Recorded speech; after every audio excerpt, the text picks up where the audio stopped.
Ang pagkakaroon ng kabiyak sa buhay ang siyang papangarap natin. Asawang magbibigay kulay sa madilim nating mundo. Asawang nakaalalay sa bawat pagsubok na pagdadaanan. Subalit, paano kung ang pinapangarap mong buhay kasamang lalaking pinakasalan mo ay kabaliktaran ng gusto? Sa halip na asawa ay basura ang tingin sa'yo? Handa ka bang magpaalipin? Alang-alang sa sinasabi mong pagmamahal? Sundan ng kwentong pag-ibig ni Jenny kasama ang lalaking minahal niya. Asawa niya ako pero hindi ko siya matatawag na akin. Asawa niya ako pero basurang trato niya sa akin. Asawa niya ako pero hindi ko siya mahawakan. Asawa niya ako pero hindi ko siya nakakausap. Asawa niya ako pero wala akong magagawa para sa kanya. Asawa niya ako pero mas mababa ang pakikitungo niya sa akin kaysa sa asawang gusto niya. Asawa niya ako. Asawa niya lang ako. Jenica's POV. This is what you get, slut? Napayakap na lang ako sa sarili ko nang maramdaman kong muli ang mainit na tubig na binubuhos sa akin. Masakit na masakit ito at wala akong magawa ko hindi umiyak. Ngayon, would you still go to that bar? Hindi ka pa ba nakontento? You're really a slut, gold digger. Malakas sa sigaw ni Brandon, sabay sampal sa akin. Napahiga naman ako sa sahig dahil sa lakas ng sampal niya. Nakita ko na lalapit na sana si Manang pero umiling ako. I don't want to drag them in this mess. Brandon, let me explain. Pagmamakaawa ko sa kanya, pero napaiyak na lang ako nang sampalin niya ako ulit. Naramdaman ko na dumugo yung labi ko. Napahawak ako dito at napapiksi ako dahil sa sakit. Wala akong ibang magawa kung hindi ang umiyak. Padabog na lumabas si Brandon sa bahay. Mas lalo yung dumagdag sa sakit na naramdaman ko. He doesn't care. Tinulungan naman ako ni Manang na tumayo. Iha, okay ka lang ba? Halika, gagamutin natin yung pasa mo. Naiyak na sad ni Manang. Nginitian ko siya sa kahinaplos sa mukha niya. Manang, okay lang ako. Wag ho kayong mag-alala. Hindi naman ho masakit. Tingnan niyo nakakangiti na po ako. Sad ko sabay ngiti. Pero mas lalo atang sumakit yung labi ko kaya umuwi ako. Mas lalong umiiyak si Manang. Nagpaalam na lang ako na ako nang bahala sa sarili ko. Umakyat ako sa kwarto ko. Oo, kwarto ko lang. Magkaibang kwarto namin ni Brandon. Dumiretso ako sa banyo tumitig sa salamin. Napaiyak na lang ko na makitang refleksyon ko. May sugat sa labi. Ang suot kong lipstick ay naglahon na sa dugo ng sugat ko. Yung makeup ko ay nagkalat na dahil sa pag-iyak ko. May pasa ako sa kanang pisngi ko at may galo sa ibabang bahagi ng labi ko. Yung buhok ko kanina ay nakatali ngayon ay kalat-kalat na. Yung suot kong damit ngayon punit ng taas na bahagi at pulang-pulang buo kong katawan. Hinubad ko ng damit ko saka nagbabad sa tubig, mahapdi dito sa tuwing natatamaan ng damit at mahapdi rin ang mga sugat ko sa tuwing natatamaan ito ng tubig. What did I do to be treated this way? Umiiyak kong saad. Ang alam ko lang ay sapilitan akong binigay ni tatay sa kanya. They weren't my real family. My biological parents both died in an airplane crash kaya naiwan ako sa kami ng kaibigan nila. I thought my life would still be the same but no. Laging lasing umuwi si tatay at pinagbubuhatan ako ng kamay. Laging wala si nanay kaya laging nambababae si tatay. Sa tuwing umuwi si nanay ay lagi naman itong pagod kaya hindi naasikaso si tatay kaya naman napapansin ng mga pasa ko. Maaga itong umaalis at gabi na akong umuwi. Presko pa rin sa akin kung paano ako sa pilitang ibinigay ni tatay sa kanya. Flashback. Tay, bakit po nasa labas yung mga gamit ko? May pupuntahan ho ba tayo? Tanong ko kay tatay habang nakahawak sa braso nito. Mabilis pa sa alas 4 tinabing ni tatay yung kamay ko. Huwag mo kong tawaging tatay, hindi kita anak. Napaluha na naman ako. Agad akong tinulak ni tatay palabas ng bahay. Narinig ko pang sumigaw si nanay. Fernan, wag!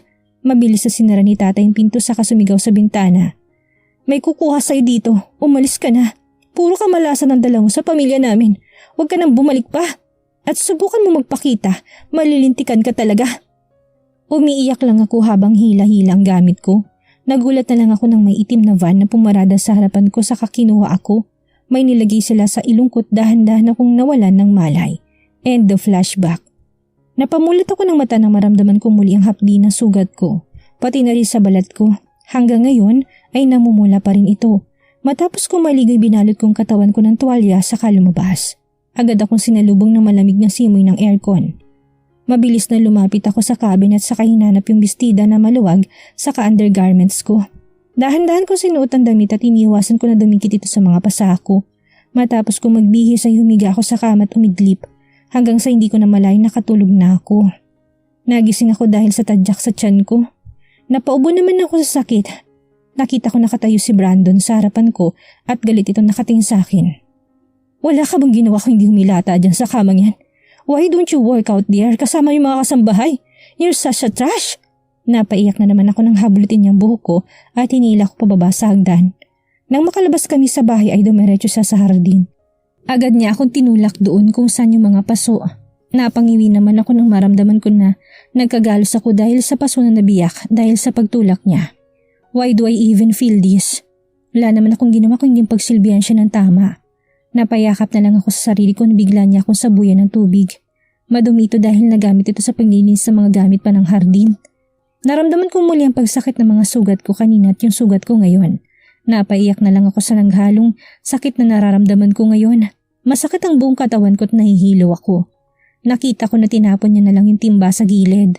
Nang makalis siya unti-unti akong tumayo, saka humawak sa isang rili sa hardin. Umiikot ng paningin ko.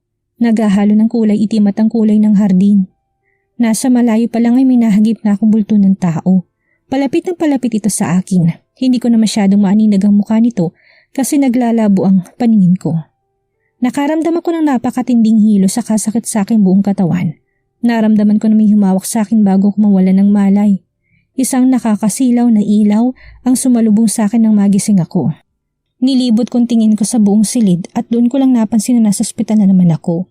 Bumangon ako at nagulat nang may humawak sa likod ko. Slowly, baka mabinat ka. Saad ni Tyrone. Tinulungan niya ako makaupo. Nang makaupo ako, binigyan niya ako ng unan para sandalan. Tyrone Romero, kilalang aktor sa industriya at matalik na kaibigan ni Brandon. Kababata rin niya si Brandon kaya alam niyan tungkol dito. Okay na ba pakiramdam mo? Tanong niya sa akin. Tumango naman ako. May mga nakalagay na mga parang wires sa katawan ko. May cast din ng kanang kamay ko at may benda yung ulo ko. Anong nangyari? Paano ako nakarating dito? Tanong ko sa kanya. Tinignan niya naman ako na parang naawa siya. I saw Brandon beating you up again. I can't stand it. Kaya bago ka pa bumagsak ay nasalo na kita. After what he did, umalis na siya kasi tinawagan siya ni RJ. May lakad atang dalawa.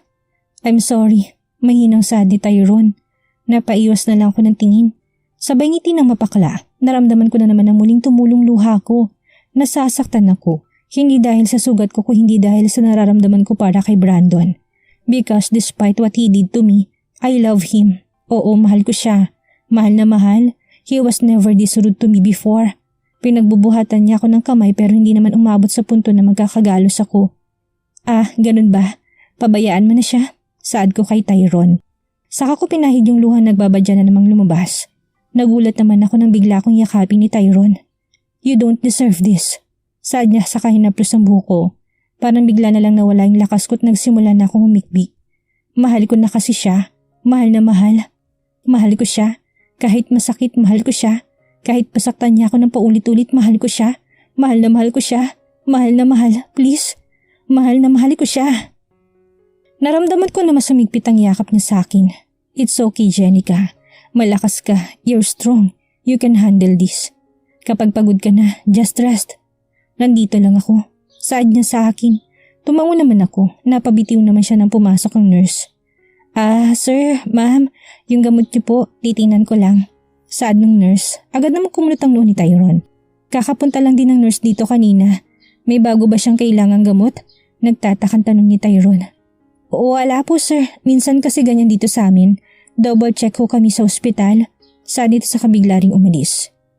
Bigla naman tumingin si Tyrone sa akin na nakakunot ang noo. Weird. Saad niya sa kanya pinalaking butas ng ilong nito. Hindi niya naman napigilan ang tawa niya. He never failed to make her laugh. Sa tuwing nasasaktan siya, mas nangingibabaw ritong saya kaysa sakit. Hindi niya maramdaman ng sakit. Stop making me laugh, Tyrone. Mas lalo sumasakit yung mga sugat ko. Biro ko dito. But I never thought that he'd take it seriously. Sana masakit? Saan? Tanong niya saka sinuyod ang buong mukha ko. Napahagalpak naman ako ng tawa dahil sa ginawa niya. Mabilis niya naman akong pinakawalan saka sumimangot. Sa tingin mo nakakatawa yung ginagawa ko? Is it funny now, Jenica? Saad niya sa kadahan-dahan lumapit sa akin. Mabilis akong umusog sa kama ko. I know what he's gonna do at sa pagkakaalam ko masama yun. Palapit na palapit siya then bigla niyang kiniliti yung tagiliran ko. Tama na please, Tyrone! Pero hindi pa rin siya tumitigil, mas lalo niya akong kiniliti.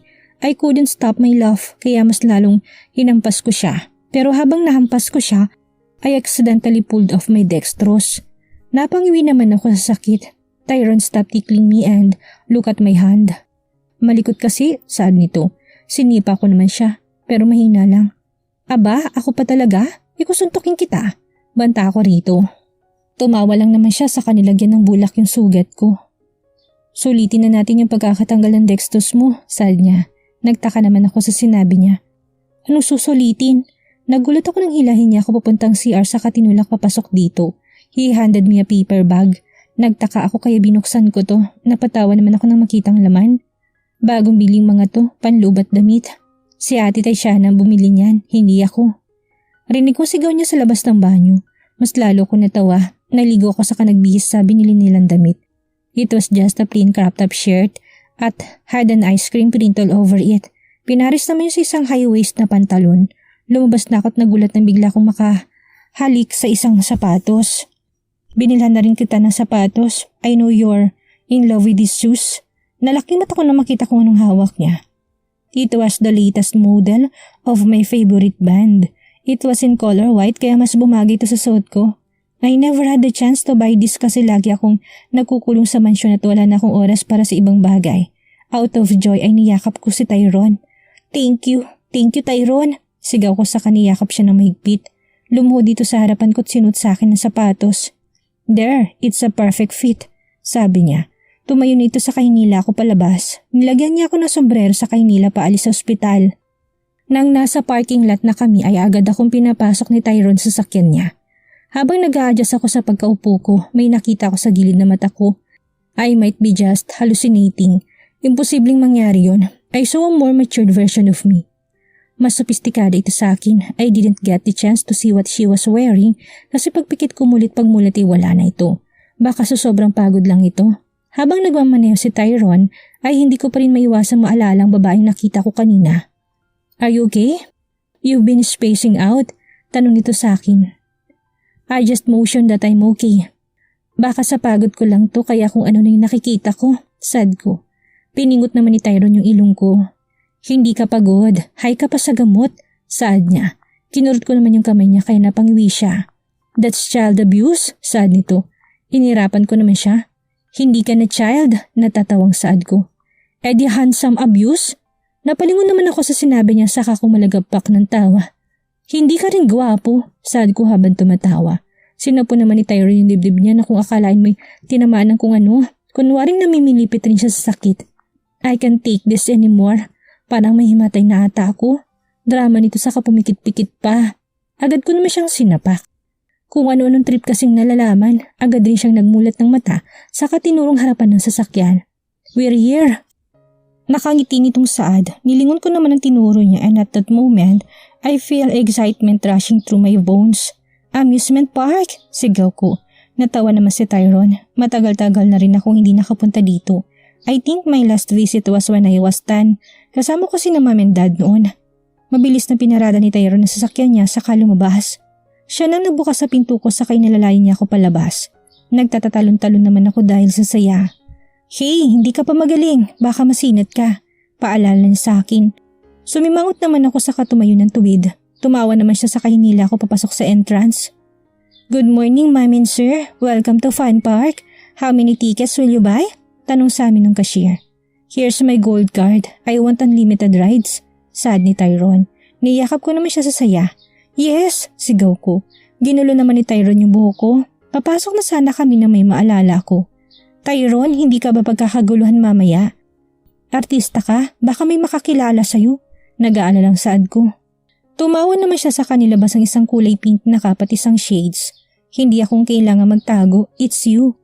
It's gonna be a big blow to the media with the caption Tyrone Romero and his hidden girl cough roaming around the city. Picture below, natatawang saad niya. Kahit kailan puro kalokohan talagang nasa isip mo. Sinuot niya sa akin yung cup sa kanilagyan ako ng shades. Ayan, nagmumukha ka ng holdapper. Natatawang sad nito. Siniko ko naman siya sa kanaglakad ng nauna. Kainis, kung ano-anong kalokohan ang naiisip. Mabilis naman na sumunod sa akin si Tyrone. Itong holdapper namin ang bilis magtampo. Halika nga rin at baka mas-snatch ka pa dyan. Pigil tawa niyang saad, inirapan ko lang siya. Sabay kaming pumasok sa loob ng amusement park. Nang malanghap ko ang hangin ay agad ako napangiti. Free and clean air. At last, agad kong hinila si Tyrone papunta sa main entrance. Maraming tao nakapila pero nang makita si Tyrone ay agad ring lumihis ng daan at pinagbigyan siya. May nagpapapicture din naman at may nagpapa-autograph. Mabilis na binigay ni Tyrone ang kanyang gold card at binili lahat ng available tickets para sa lahat ng rides. Napaigik naman ang kurtin niya at tagiliran niya. Hindi ko pa masyadong maigalaw ang kamay ko dahil nga nakakast ako. Una namin sinakyan ang carousel. Para kaming mga batang ligaw. Si Tyrone nakabusangot habang nakasakay sa isang kabayo habang ako naman natataong nakaupo sa isang mini chair sa harap niyang kabayo niya. Matapos ang isang round ay pumunta naman kami sa Octopus. Gusto kong tumawa na makita ko naging reaksyon ni Tyrone sa ride. Ultimo labi niya ay maputla na rin. Okay ka lang? Tanong ko dito. Tumango lang naman siya sa kabiglang tumalikod. Kain na muna tayo, yaya niya. Doon naman ako sumabog sa kakatawa. Takot ka lang eh. Sus ako pang nililin lang mo. Tinignan niya naman ako ng masama sa kayumuko. Bullseye, parang bata niyang saad. Natawa ko ulit pero nilapitan ko siya sa katinapikan likod. Sige na nga, kawawa ka naman. Dumiretso na kami sa loob ng resto at dali-dali naman naming nilapitan ng waiter. May I take your order, ma'am? Tinuro ko sa kanya yung cake sa menu. Isang tingin ko pa lang ay naglalaway na ako.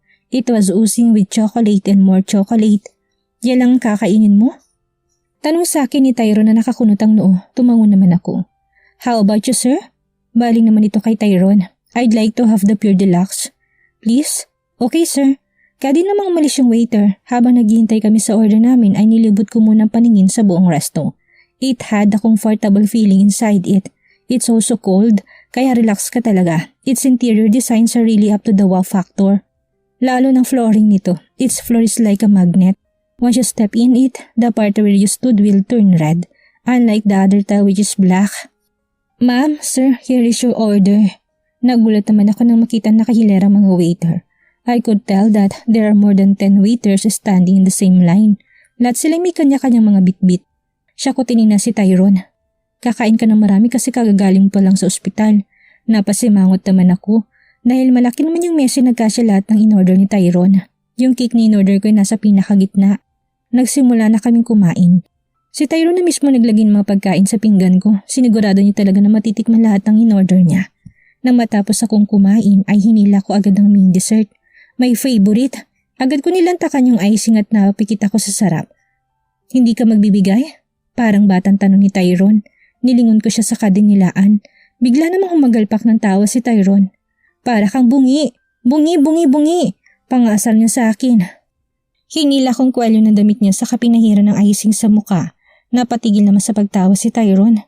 Did you just put icing on my face? Nagkibit balikat lang ako habang nakangiti. Kumuha rin siya ng cake saka dahan-dahang lumapit sa akin. Bigla naman akong tumayo sa kinuupuan ko. Huwag kang lalapit ha. Huli ng lahat kasi napahid na ni Tyrone ang mukha ko ng icing. Sakto talaga sa kaliwang pisngi. Kinuha kong slice ng cake saka nag-ala catapult. Ay, mabilis na lumpad yung cake sa mukha ni Tyrone at marami rin ng pasinghap. Napatakip naman ako sa bibig ko saka pinigilan ng tawa ko. Narinig ko naman tumawa si Tyrone kaya tumawa na rin ako at nangibabaw ang tawanan ng buong resto. Pati mga staff at ibang guest ay nakitawa na rin. May nagve-video na rin. Palibhasa artista to eh. Nang matapos kami ni Tyrone sa kulitan namin ay lumbas na kami sa resto. Palibhasa ng kaibigan ko mayaman. Ayun, nag-iwan lang ng tseke. Binigyan din kami ng staff ng pang-moons namin. Tawa ng tawa pa rin si Tyrone habang pinupunasan ng natitirang icing sa mukha niya. This is the best day I had in years. Napangiti kong sad saka ngumiting tiningnan si Tyrone. He returned the smile. Tama ngang hinala ako. Hindi pa nga umabot na 1 oras ang insidente sa resto ay nasa balita na kami. Tawa na tawa nga si Tyrone na makita niyang video. We were ruling the entire social media, mapa Facebook man, IG o Twitter, pati mga YouTube meron na. Natatawang pinindot ni Tyrone ng play button sa katiningnan ng video namin. actor Tyrone Romero was seen with a woman in an amusement park. Hindi namin matukoy kung sinong babae kasi nakasuot ito ng cap saka shades. But based to her physical features, she's maybe a model or an actress too. The girl she was with was maybe 5'6" in height, white complexion and almond color hair.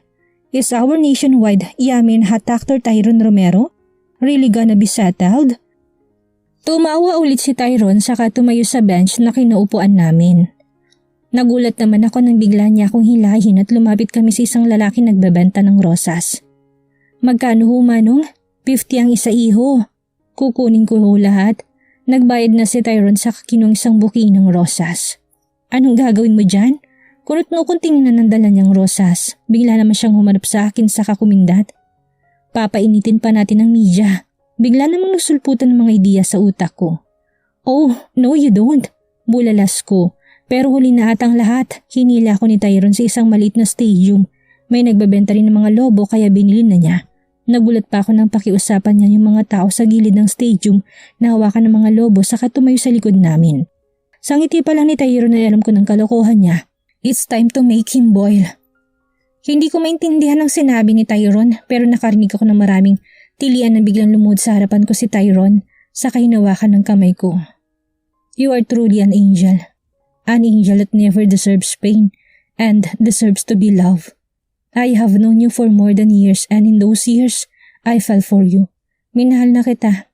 And still today, my heart never stopped loving you. Will you marry me? He took out a velvet box and when he opened a crown, looking ring was exposed. Hindi ko alam kung saan niya nakuha yun. Nakarinig ako ng hiyawan. May nahimatay at higit sa lahat may nagsi-cheer. Napangiti na lang ako. You're crazy, Tyrone. Just go with the flow. So ano na? He mouthed. Hindi ako sumagot pero tumango lang ako. Kunwari sa sobrang saya niya, niyakap niya ako. Mahina ko naman siyang sinapok. Yes. She said yes. She's gonna marry me. Sabay ng hiyaw ni Tyrone namang palakpakan mga taong nanonood sa amin. May kumuha ng litrato at may kumukuha rin ng video. Buti na lang at may suot akong sombrero, saka shades. Sayang dapat tinalikan kita. Agad ko naman pinukpok ang ulo ni Tyrone. He, halik mo, mukha mo, natatawa kong saad. I raised my hand and let the sun rays hit the ring. It sparkled. Napatawa naman ako ulit. I really dreamed to have a ring like this before. Dahil nung kinasal kami ni Brandon, it was only by the judge. And the ring was just a plain ring he bought in the streets. Hindi naman sa materialistic na tao ako. It's just the ring symbolizes us. There's no us. Napangiti na lang ako ng mapait. He never cared and never will. Hey, kaka-engage lang natin. Ibang lalaki na agad ang iniisip mo. Umiiyak na sad ni Tyrone. Binatukan ko naman siya sa kahinila sa tenga. Engage mo mukha mo. Natatawa kong sad sa kahinila siya sa ilalim ng punong nara. Nakita ko na nilabas niya yung cellphone niya at may pinindot. Trending na talaga tayo. Natatawang sad ni Tyrone. Napatingin naman ako sa cellphone niya at nakita ko ng balitang tinitingnan niya. Tyrone Romero was seen in the park with an unidentified woman. It was shocking indeed. Tyrone Romero with a woman. Half the popularity thought that Tyrone was a gay. That's an issue. But what shocked us the most is him proposing for that woman. Who is this woman anyways? Napatawa ako ng malakas ng malalang sinabi nila. Tyrone Romero is gay? Kantsaw ko sa kanya. Sumimangot naman siya. That was supposed to be a joke. Sad naman ni Tyrone. I just laughed out all the laughters in my belly. Napatingin ako kay Tyrone. He was grinning. Alam ko sa mukha niya nasar-nasar na siya. Napatingin ako sa langit. It's already sunset. Napatingin ako kay Tyrone and he nodded. Alam na ata kung anong iniisip ko. He gestured na parang akbayan niya ako kaya lumapit ako sa kanya. Ginulo naman niya yung buhok ko. My little sister so cute parang tanga lang kasi. Natatawa niyang saad. Yes, you read it right. Magkapatid lang punturingan namin ni Tyrone. For me he's like the kuya I never had and for her I'm just the sister that he always wanted. There's no romantic string attached between us. We treat ourselves like siblings. Ewan ko ba sa iba? They think na may relasyon kami ni Tyrone. Natatawa na nga lang ako. Bago kami muwi ay dumaan muna siya sa isang souvenir shop.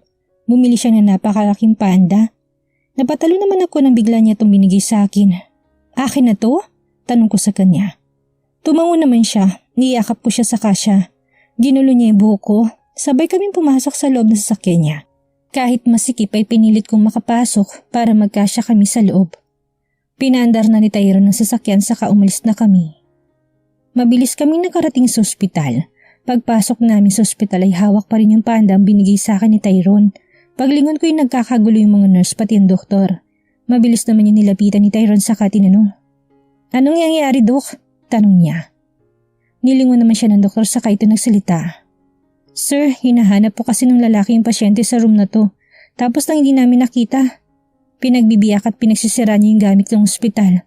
Ayaw na hong paawat kaya tumatawag na po kami ng pulis. Hysterical na saad ng doktor.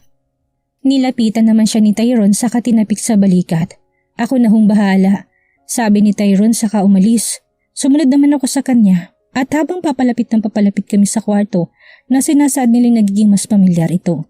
Hanggang tumigil kami sa mismong kwarto ko. Unang pumasok si Tyrone saka ako sumunod. Pagpasok pa lang namin ay agad kami sinalubong ng isang lalaking galit na galit. Gulo-gulong buhok nito pati ang damit nito. Pulang-pula rin ang mga mata nito. Sa kanya kami tiningnan ng puno ng galit. Brian, where the heck have you been? Galit na galit itong sigaw. Napayuko na lang ako. Pre, pinasyal ko lang ang asawa mo. I don't want her to be stuck in this boring hospital. Paliwanag ni Tyrone. Shut up, I'm not asking you. And why the heck are you with my wife, Romero? Because I saved your wife from your foolishness. May din na bawat salita ni Tyrone. Nakita kong nanginginig si Brandon. He's furious. Save my wife? O baka naman may nangyari na sa inyo behind my back? A slut and a traitor. Magtataka pa ba ako? Napatili naman ako nang biglang sinuntok ni Tyrone si Brandon. Nabitawan ko na rin yung hawak kong panda. Hindi naman nagpatalo si Brandon at sinuntok niya rin si Tyrone. Agad akong pumagitna sa kanila saka ko niyakap si Brandon. Pero mas mabilis pa sa 4:00 na lumayo sa akin si Brandon. Don't go near me. Ayaw kong nahawakan ako ng dinumihan na ng iba. Nangilid agad ang luha ko. Abat, susuntukin pa sana ni Tyrone si Brandon. Maigpit kong hinawakan ang braso ni Tyrone. Tininan ko siya sa kasanay niya sa nawag na. Mabilis na umalis si Brandon sa kapinabalibag na sinaradong pinto. Dali-dali akong lumapit kay Tyrone at sinuri mga sugat niya. Putok ang labi niya at medyo namumulang pisngi niya. Okay ka lang ba? Tumango naman siya. Tumawag ako ng nurse para gamutin si Tyrone saka mabilis akong lumabas. Nakikita kong papalo yung bulto ni Brandon. Tatakbo ko siyang nilapitan sa kaniyakap sa likod. Sorry na. Please, sorry na. Umiyak kong saad. Hindi naman gumalaw si Brandon at nanatili siyang nakatayo. Let go, he said coldly. Mas hinigpitan kong yakap ko sa kanya. Sorry na, please, sorry na. Umiyak kong saad saka sumiksik sa likod niya. I said let go. Malakas niya akong tinabi kaya nabangga ko yung salamin. It cracked at ramdam na ramdam kong mainit na parang tubig na unti-unting tumutulo sa ulo. And everything's turning. My heart clenched when Brandon just turned around and walked away. Doon ko na naisip na kahit mawala ako, he wouldn't care and who would never care. Napatingin ako kay Tyrone na ngayon binubuhat ako. I smiled weakly before everything went black. Tyrone's POV. Napabuntong hininga ako habang tinitignan si Jenica. Hindi pa nga tuluyang gumagaling ang mga sugat niya, meron na namang bago. That bastard. Hinaplos kong buhok niya. If only it had to be me, bud. Napatingin ako sa kanya, binabangungot na naman siya. I touched her hand and caressed it. Hey, it's me, wake up. Mahina akong sad. She slowly opened her eyes and the moment she opened it, she immediately broke down. Bud, paulit-ulit yung tawag. Niyakap ko siya at hinagod ang likod niya. He's not the same anymore. Wala na yung dating bud mo. Shh. He stopped crying. Niiyak na rin ako. Sad ko dito. I heard her chuckle a bit then she cried again. Baliw, panira ka talaga. She said habang tumatawang umiiyak. I slightly pushed her and let her lie down. Ikaw nga yung baliw dyan. Sino naman tumatawa habang umiiyak? Ayan o, uhog mo. Tumutulo na. Sabi ko sabay abot ng panyo. Natawa naman ako nang ipahin niya ito sa ilong niya saka sa mata. Wala naman na, naiinis na sad niya. Napahid mo na sa mata mo kaya wala na, asar ko. Minuto naman niya sa akin yung panyo. Buti na lang at nakailag ako. Biglang tumahimik ang paligid at I saw her face. She's more serious now. Tyrone, help me. she said in pain. Then again, tears came rushing down her eyes. Lagi ko na lang ba siyang makikitang umiiyak? What is it? Tanong ko. She looked at me. Her eyes plastered pain, anger at higit sa lahat pagod. Help me to forget, Brandon, she said. Lumapit ako sa kanya sa kaulit at niyakap. I'll help you. Not just to forget, Brandon, but much better. Magsisisi siya. I said in gritted teeth. Thanks, bro, she said. I smiled and drifted her to sleep. Be ready, Brandon Dominguez. Jenica's POV. I woke up with a painful head. Dahan-dahan akong bumangon and the familiar scent filled my nostrils. Ay, Tyron. Nakita ko na sa guest room nila ako. I have been here many times. Why? Lagi akong inibinta ng parents niya. Ate, okay ka na? Napatingin naman ako sa pinto and there I saw Leticia, Tyron's younger sister. Oo, okay na ako. Halika nga dito. Mabilis namang lumapit ito sa akin. Leticia Romero, 5-year-old, and at her young age, isa na siyang international model. Ewan ko ba, lahat ata ng parte ng pamilya Romero ay kung hindi artista yung mga model. Ate, why do you have this creepy bandage sa ulo mo?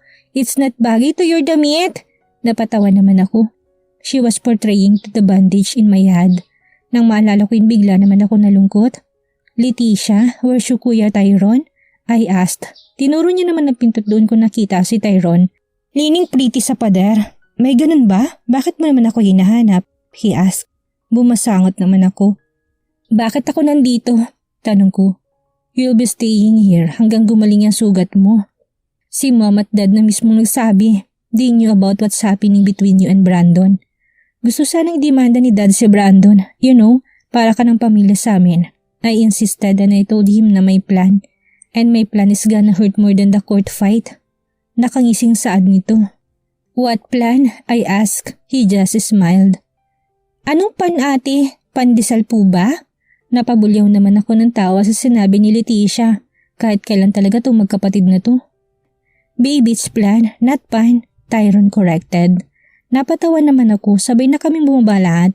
I was wearing Ate Tamara's clothes. Nahiya pa nga ako but like Tyron, ang hilig nilang mag-insist. So she insisted, pati na rin si tita at tito. They really welcome me.